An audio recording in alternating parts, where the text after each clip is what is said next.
Olá! Se você está querendo aprender fenomenologia e as bases do método fenomenológico, pode ficar nesse vídeo que eu estou aqui para ajudar você nisso. Aqui nesse canal eu me esforço para levar o conhecimento da fenomenologia e da psicologia fenomenológica e também ajudar aqueles que estão começando a entender o método fenomenológico a se apropriar melhor dos conceitos que a gente tem como base desse método de conhecimento. Meu nome é Felipe, eu sou psicólogo clínico, especialista em psicologia fenomenológica e também mestre em psicologia, e hoje eu quero falar um pouquinho com você sobre intencionalidade da consciência. No vídeo anterior, a gente trabalhou um pouquinho os conceitos de redução e suspensão fenomenológicas, um pouquinho sobre a ideia de Epouquet, e hoje eu quero falar com você sobre a intencionalidade, que é um outro conceito fundamental, primordial, para quem quer começar a se aprofundar em fenomenologia. Antes disso, eu quero te propor dois livros que eu acho que são fundamentais para quem está começando a conhecer fenomenologia. Um é Fenomenologia e Humanismo, do Adriano Furtado Holanda, um cara que é referência na psicologia fenomenológica. Na primeira parte do livro, ele trabalha de uma forma muito clara e muito didática as bases do método fenomenológico. E o outro, Existência para Além do Sujeito, da Ana Maria Feijó, que eu tive a honra dela co-orientar minha pesquisa de mestrado.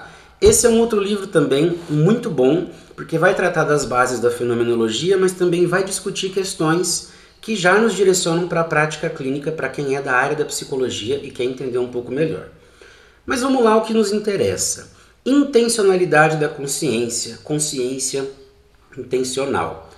Para as pessoas que querem se aprofundar no método fenomenológico, esse é um conceito principal e primordial. Antes de mais nada, é importante a gente entender que intencionalidade, aqui na fenomenologia, ela não diz respeito à intenção, diz respeito a um movimento. Isso é importante e me ajuda muito a entender a ideia de intencionalidade quando eu olho para ela como um movimento. Movimento do quê? Movimento de uma consciência que se lança em direção ao mundo e às coisas que estão no mundo, como a gente chama em fenomenologia, os entes intramundanos. Em Husserl, portanto, nós estamos falando de uma consciência que se lança para fora de si mesma e entra em contato em relação com o seu mundo correlato, com as coisas que estão no mundo. E aqui a gente já consegue entender uma coisa importantíssima aqui na fenomenologia, que é um conceito fundamental e inicial para nós. Não há uma divisão entre o humano e o seu mundo correlato. Não há uma cisão, uma barreira entre a consciência e o mundo correlato desta consciência. Mundo e consciência, mundo e humano, para a fenomenologia são inseparáveis. Não se dividem, porque eles são interdependentes. Como assim? Vamos entender melhor esse negócio.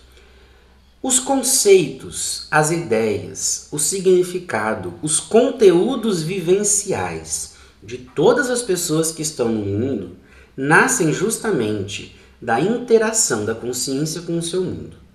Ou seja, quando a consciência, como movimento, ela se lança para fora de si mesma e ela entra em contato com o seu mundo correlato, desse contato, desse encontro, nasce o significado, a experiência, o conteúdo da experiência, né? O que a pessoa entende, vive e sente daquilo que ela está experimentando. É por isso que nós vamos ler muito e ouvir muito dizer que consciência é sempre consciência de alguma coisa. Por quê? É desse movimento intencional da consciência, de se lançar em direção às coisas, que o conteúdo vai nascer. Portanto, se não fosse aquilo que está no mundo, se não fosse o mundo correlato, a consciência não teria um objeto para produzir significado, conteúdo de alguma coisa.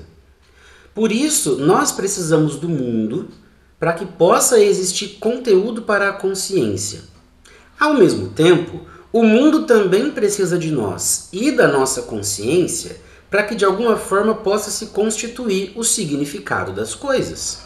As coisas, elas não nascem prontas em sua essência significativa.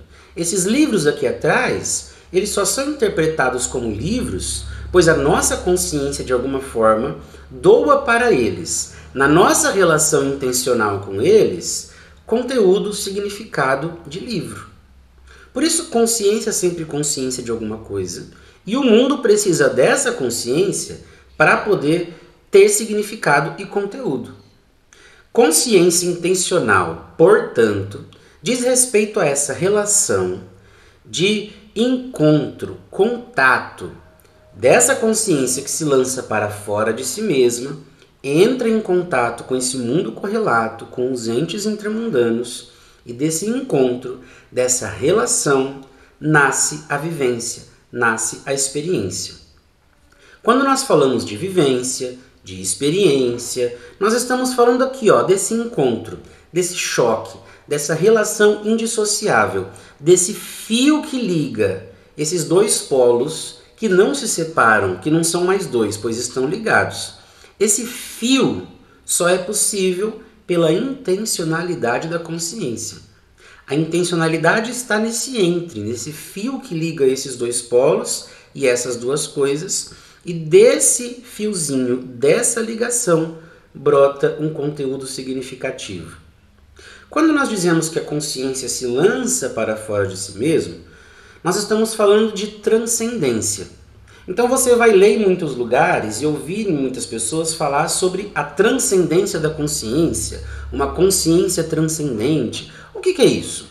Consciência transcendente é basicamente a consciência que se lança para fora de si mesma. Transcender é ir além de si mesmo, estar para além de si. Portanto, nós não estamos falando mais, pessoal, de um aparelho psíquico, como na psicanálise, fechado em si mesmo, e desse aparelho psíquico nós vemos então ele entrando em contato com a cultura, com o mundo. Não, nós estamos falando de uma consciência que depende indissociavelmente do seu mundo correlato para produzir o seu conteúdo. Nós estamos falando de uma consciência que se lança para fora de si, que não está mais fechada dentro de si mesma, mas ela se lança para além de si, entra em contato com o seu mundo, com o mundo do qual ela faz parte, e desse contato o conteúdo começa a existir, começa a aparecer. Por isso, para a fenomenologia, a verdade ela não é absoluta, pois a verdade ela depende incessantemente, em todos os momentos, desse contato, dessa interação intencional do indivíduo com o seu mundo. Desse encontro nascem os conteúdos vivenciais.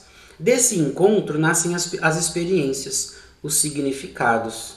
É por isso que, muitas vezes, na clínica psicológica, nós vamos perguntar para os nossos pacientes o que determinada coisa, o que determinada experiência significa para ele. Ou como foi para ele viver aquilo e viver aquela experiência.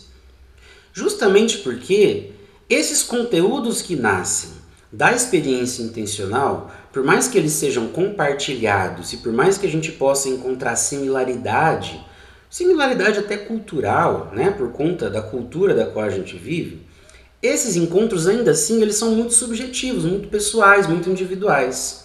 Porque cada relação de cada consciência com o seu mundo pode fazer brotar significados e conteúdos muito específicos, que recebem modulações muito específicas. Então a intencionalidade diz desse movimento de a consciência lançar-se para fora de si mesma, entrar em contato com o mundo que é o dela, e desse contato, dessa interação, fazer nascer um conteúdo vivencial, uma experiência, uma vivência, um significado. E esse significado, esse conteúdo que nasce desse encontro é o que importa para nós em fenomenologia. E aí, se a gente for juntar então os conceitos que a gente já viu, a gente vai fazer uma suspensão fenomenológica, e depois dessa suspensão uma redução fenomenológica, e essa redução fenomenológica como um foco que vai buscar olhar para uma coisa em específica, ela vai olhar para quê? Ela vai olhar justamente para esse encontro intencional, esse encontro onde há um movimento da consciência para além de si mesma, de encontro com o seu mundo.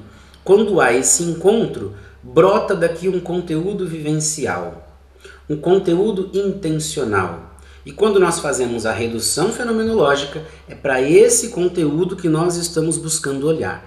É esse conteúdo que nós estamos buscando perceber e descrever para o outro. Então nós descrevemos justamente essa relação intencional, esse conteúdo vivencial do outro na sua relação com o seu mundo.